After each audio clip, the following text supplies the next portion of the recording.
we'll see how this works. This is kind of experimental. Fred, coming in with a 23-month resubscription with Prime. Thank you very much for the ongoing support there, Fred. Very much appreciate that. Just one more month away. One more month.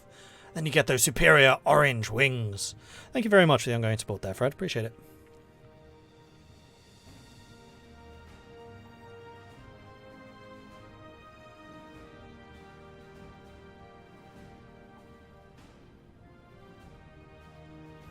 Duplicate the police and just convert the camels. We could do that.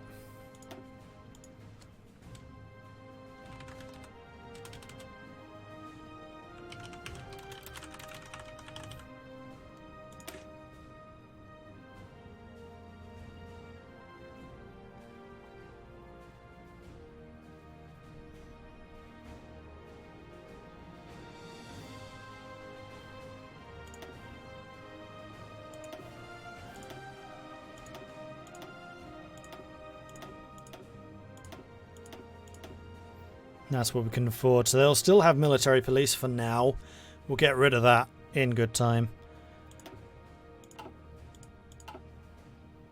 And then these guys are all going to switch to ships of the desert. And they will need to retrain a little bit. Okay, cool.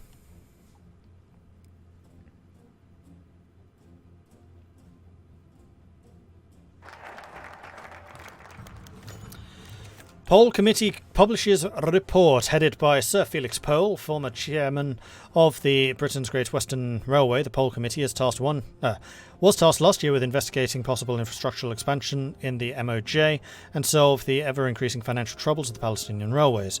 Also tasked with improving the local stations and routes between Jerusalem, Jaffa and Tel Aviv, with the committee has now reported that substantial financial investment will be necessary to solve both congestion issues and connection to the Ottoman Haifa. It suggests the construction of a direct line from Tel Aviv to Jerusalem through Lezion to a junction with Jerusalem line at Niana. Furthermore, the report also criticises the lack of investment in the port of Jaffa, which, due to its hazardous rocks from perilous trip for any ocean-going vessel. Therefore, he has requested a complete rebuilding of the harbour and extension of the railroad from Jaffa station to the new harbour zone. Palestine would do better if it realigns itself with the port. Or most interesting.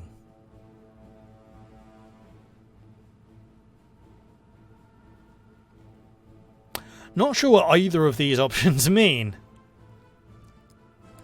So he's suggesting that this area, the Musafirate of Jerusalem, gets better railway connection with us. Sure. So is that what this option is saying? I think so. Most interesting is like, whatever. And then Palestine would do better to realign with us is saying, yes, let's go with the better railways. Choo-choo and all that.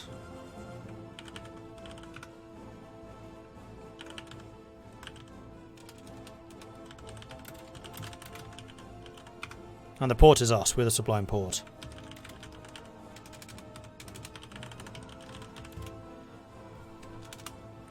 Alright, and vote. What should we do? Should we spend a little bit of political power on suggesting gently that they realign themselves with us and start building some more choo-choo trains? Or do we just go,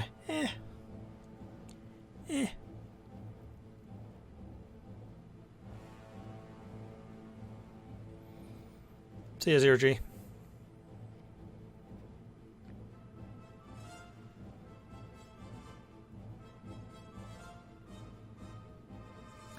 Thought the Great Western Railway was a post-Great War invention. We are in the post-Great War.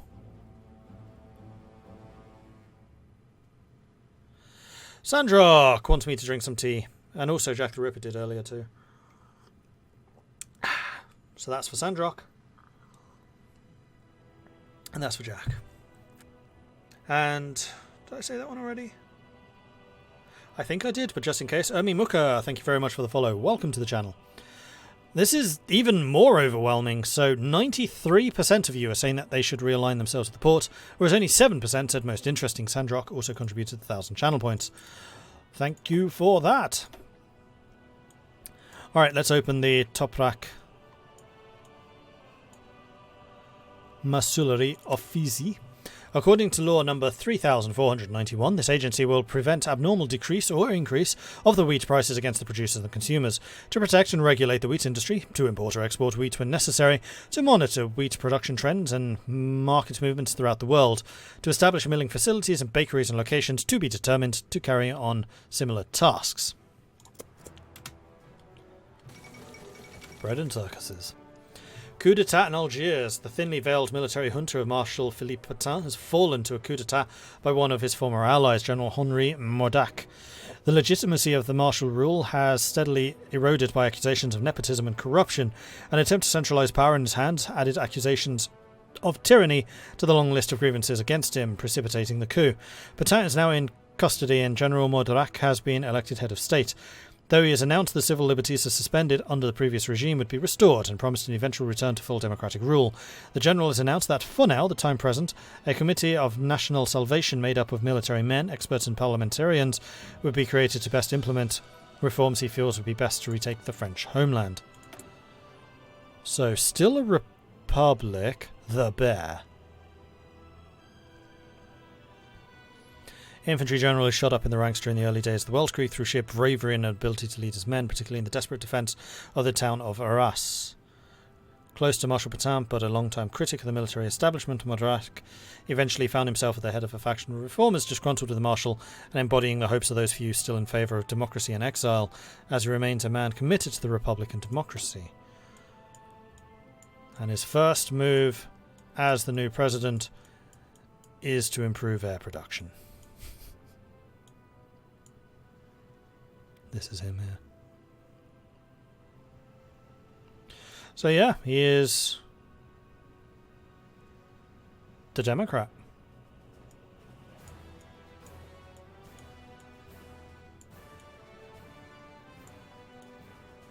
Cool.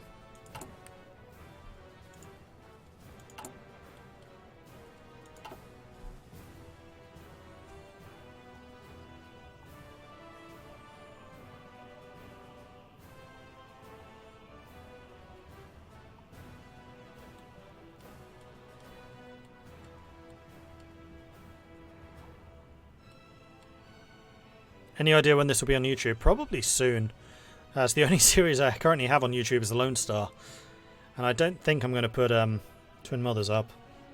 Like, Old World Blues just doesn't do nearly as well as any of the other Hearts of Iron 4 content I do, which is annoying, because it definitely deserves the extra eyes, but the algorithm just doesn't like it.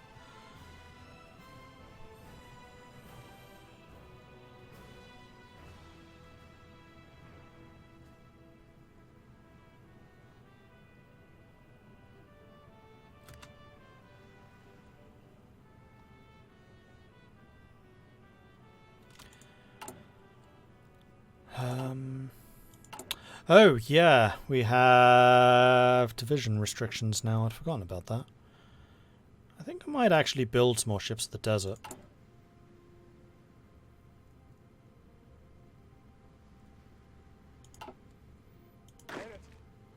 Tempted. Though we almost certainly don't have the equipment for it, but hey, we can try. Khalid Bakdash takes over the Arab Syndicalist Party, leaving the nation for the Commune of France in 1930 to avoid persecution by the then ruling OHF administration. Khalid Bakdash has enjoyed education in the French capital itself, and he could be amongst the many influential leaders in debates concerning the expansion of syndicalism to the Orient. Now that he has returned, it would surprise no one if he were to push a program similar to what he encountered in France, but local authorities are not really concerned by his presence, as lacking any industrial proletariat in the Arab world makes almost any support for syndicalism impossible.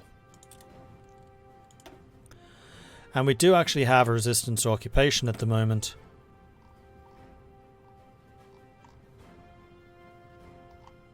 Actually quite widespread.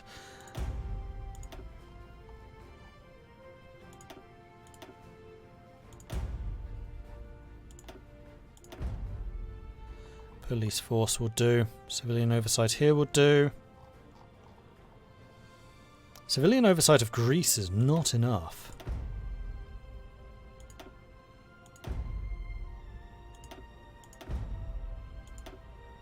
Gonna need the secret police there.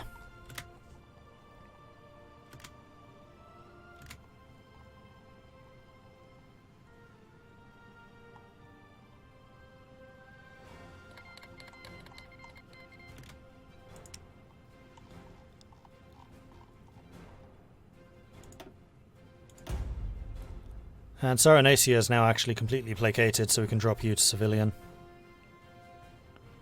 Cool. East Turkestan declared war on Xinjiang. Jabal Shammar declared war on Nejd and Hausa.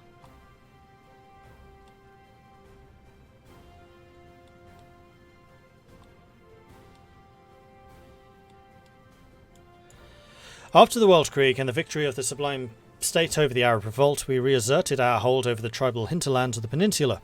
The Saudis, having fought against the Porte during the early parts of the war, flipped sides near the end and joined in the repression of the Hashemites and the Hejaz. Continuous bickering between our two tributaries over complete control of the peninsula, however, never ceased, and ever since the fall of the British Empire in 1925, the Saudis have built up their strength to deliver the death blow to the Rashidi-dominated Northern Federation of Emirs. As both sides pledge full allegiance to the Caliphate and our resources are thinly spread and depleted due to the years of the war, we have little interest to intervene in their conflict. Tribes in Hejaz, Manan, the House of Al-Sabah and Kuwait, however, are less complacent about the situation and have pledged to support the Rashidis to quell the Wahhabist plague once and for all. Ottoman gendarmerie in the region have warned us, large groups of young Arab men setting off on horseback into the desert, armed to the teeth, and are warning us that we might have issues demobilising these volunteers should they return, and the flames of the Arab independence may continue with these men. It's not like we can stop them going anyway. East Turkestan declared war on the Kamal Khanate. So Jabal Shammar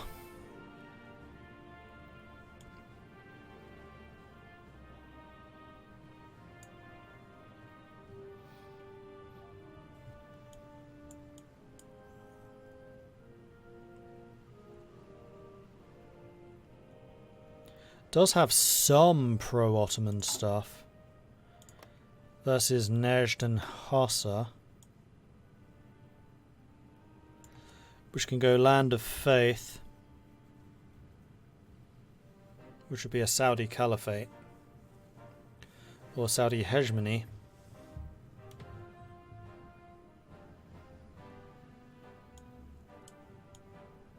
Which seems to be rather less pro-Ottoman.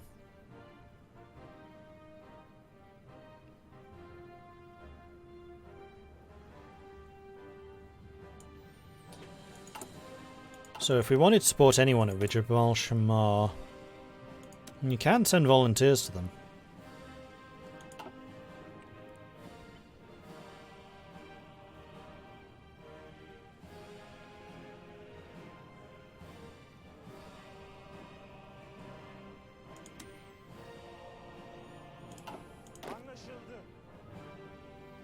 Unfortunately, these guys are still in training.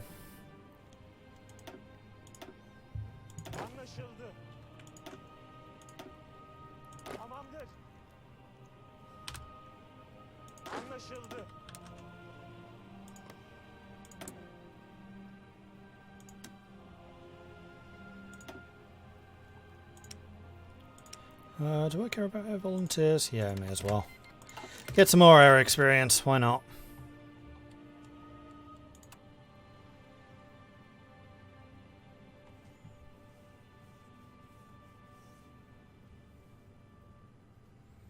Yeah, T.E. Lawrence was removed. Another one of the fun side things that they took out.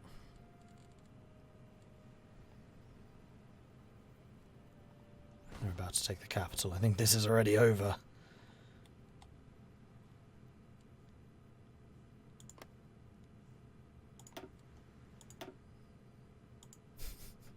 Yep, pretty much.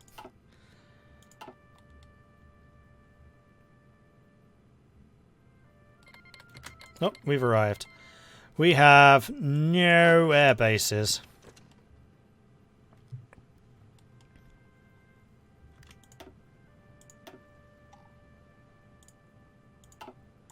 It's actually going to be offensive, so we'll put him in charge. Oh, we took it back. Okay. In that case, what I think I'm going to do Let's move over here and then help in attacking this guy.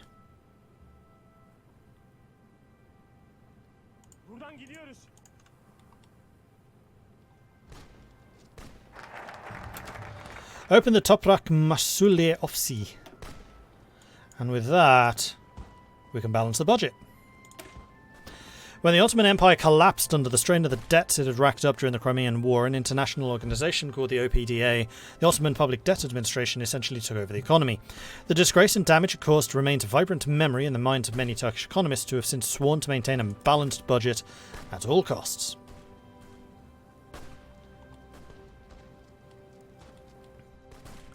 And you're actually moving over here to get another cut off, so that's good. So they don't actually have any air bases, so we can't send them air support, I don't think. Oh, maybe... No, I don't think we can, because it has to go to their air base. And we're regaining oil again, so I think everyone trained. Yep. Cool.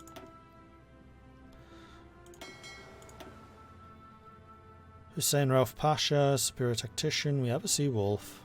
He is good at attacking. Okay. Oh, we have an epic Hatman as well. Oh, yes.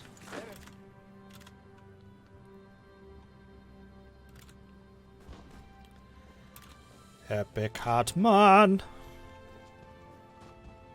Don't let me get cut off, please. With a cherry on top.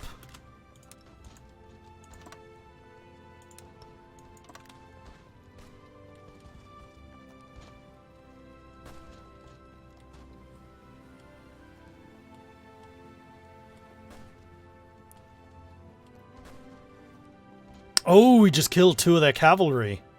Heck yeah! Except if Timur falls, then this is probably over.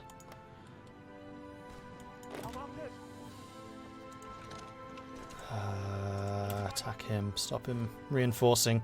If we can kill this, then that's going to be 3 divisions killed, which would be really good for us. No, they recovered and cut me off instead. Well, Wibble. Everyone's moving right now.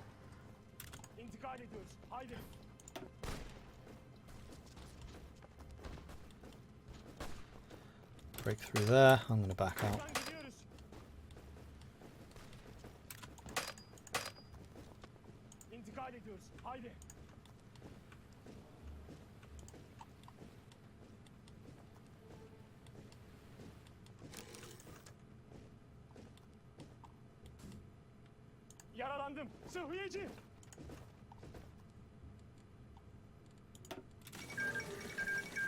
Yep.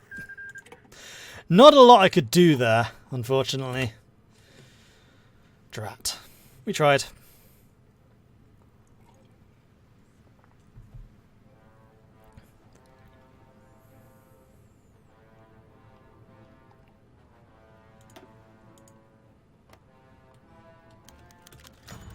Nejd always wins. I mean, they do have quite significantly more troops than Jabal Shammar, so I'm not that surprised. And my guys arrived too late to save the capital. If they want that to be a fairer fight, then they need to reduce the number of points that Hayil is worth. Make it a 2 instead of a 3. So that they can actually force having to take both victory points rather than just 2. Conspiracy against the Grand Vizier. The rebranded Aliv-e-Emniyet Hezmeti is already proving its value as the complete reform of the institution has seen many of the more unsavoury members removed from their function. Angered by their dismissal, rumours have started to surface of an organisation called the Karakol Society, which among its notable members men like Karab Kamal. Even though, for now, it seems unlikely their clique is anything apart from a group of people with a shared grudge against the Grand Vizier and his government, they could potentially prove to be an issue further down the line.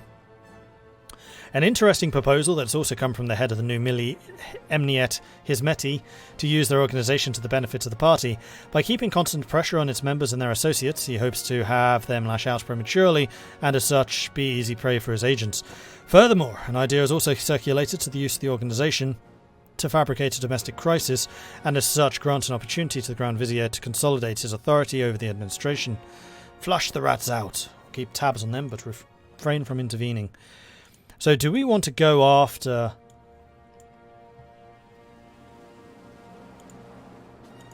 the perpetrators of problems, or do we just want to keep an eye on them?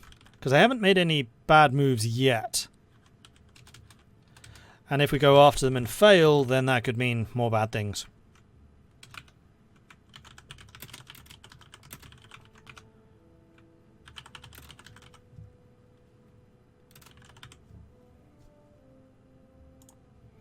And vote. Get your votes in. Vote, vote, vote. Vote, vote, vote.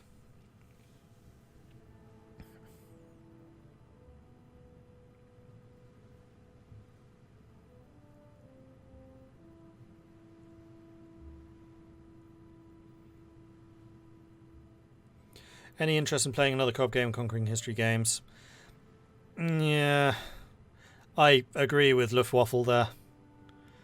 Like, I was already kind of moving away from his kind of content when we did that co-op game, and now not really interested.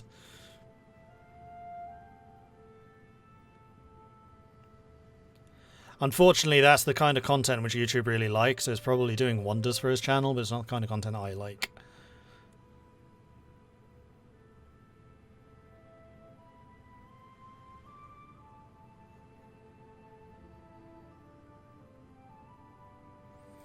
Okay, Aussie contributed 4,000 channel points. Thank you very much for that, Aussie. Keep tabs open failed with 30% of the vote. However, flush the rats out succeeded with 70%. So we're going to flush them out, which is definitely not going to backfire. Absolutely is not. No, not a chance of this backfiring at all. It's going to be great. Let's bring Fire Ratten back.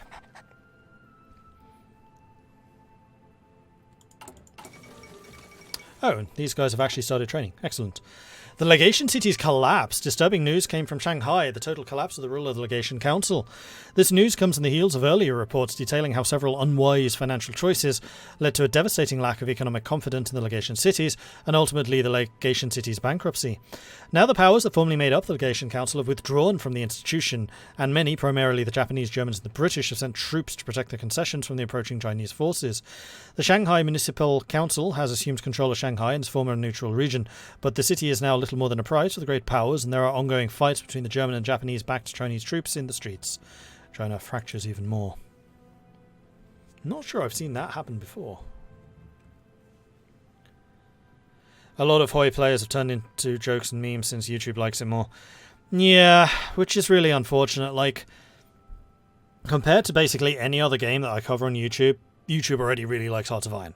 Like, you get 5 times more views for a Hearts of Iron video than you get with anything else, with the possible exception of Crusader Kings.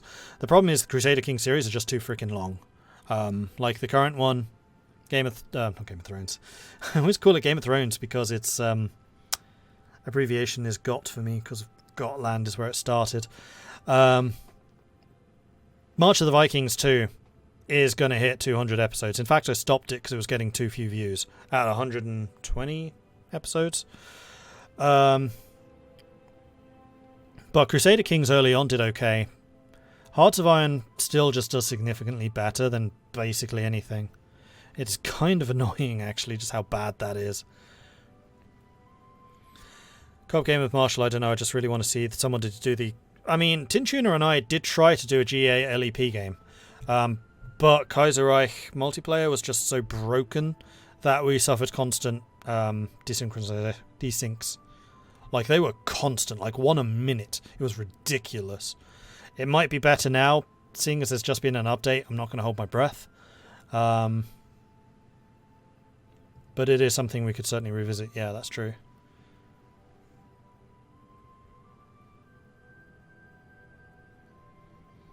But yeah, the current state of YouTube and long-form videos is...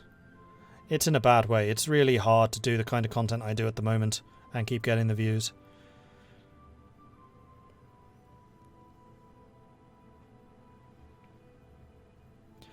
When Hoi 4 is most interesting, you get the most views. I'm not sure about that. There are some other great series out there which YouTube just doesn't push because it doesn't agree with the algorithm.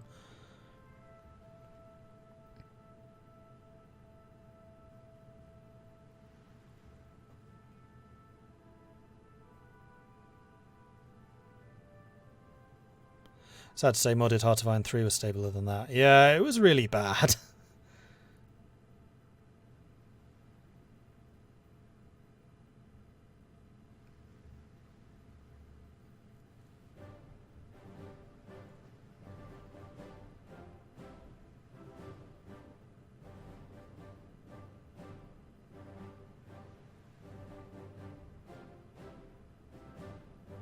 Find out how well Kaiserreich multiplayer behaves tomorrow. Yep. We shall see. That'll be the big test.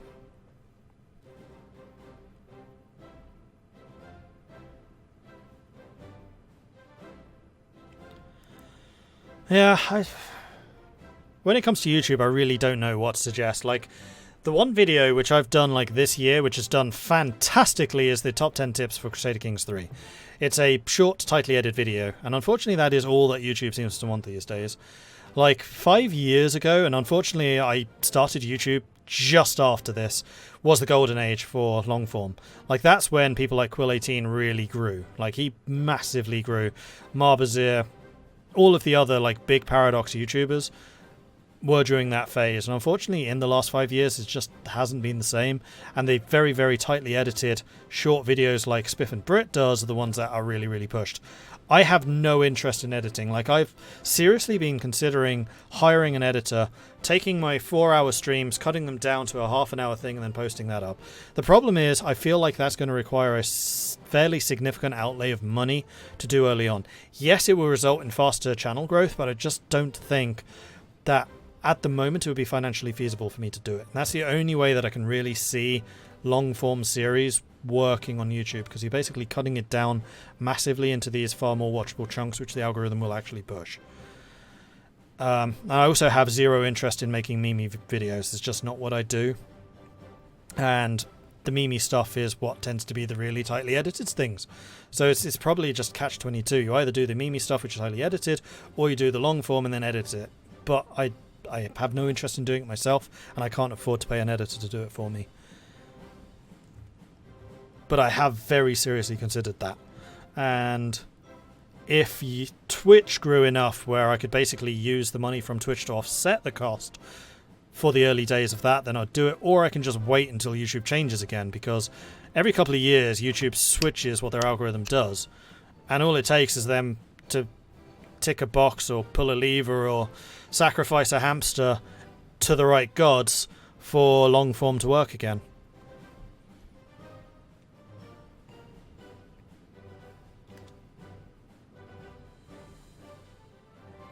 On the topic of YouTube strategy, Let's Plays are just not part of what YouTube wants to push, which sucks because it really dumbs down the content. It does. It definitely does.